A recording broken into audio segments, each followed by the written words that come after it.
Mungu akishakupa neema, mfano umekuwa kiongozi, mfano tena labda una talent fulani, lakini pia pengine uko hapa, nyinyi makameraman, wewe ni kameraman lakini pia una edit, lakini pia uko hapa wewe ni msanii, lakini pia pengine uko hapa wewe ni mjenzi, alafu unatamani kile kitu chako kiwe endelevu. Nisikilize, sio wakati wote utakuwa una nguvu, sio wakati wote utakuwa una uwezo kukifanya hicho kitu.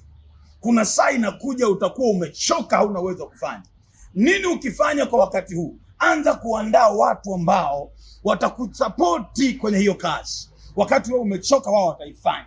Ukiwa kiongozi, lazima uhakikishe kwamba unatengeneza vijana ambao wanaweza wakafanya kile ambacho wewe unakifanya.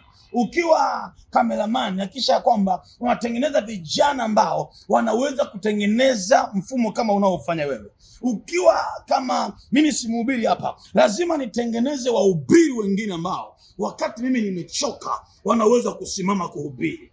Nisikize hivyo pia wewe kama ni mjenzi, una kampuni ya ujenzi, hakikisha siku unazidi kuendelea unatengeneza watu ambao watasimama kwa niaba yako kukusapoti wakati wewe umechoka. Hivyo hivyo pia kwenye kila kitu jifunze kutengeneza product. Kama unavyoona kila miaka inavyozidi kwenda wanaongezeka madokta.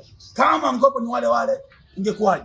Lazima madokta wapatikane wengine ili kusaidia miaka inavyozidi kusogea, au wanapozeeka wanainuka wengine wanakusaidia, na Mungu akuwezeshe tengeneza mazingira uwezayo.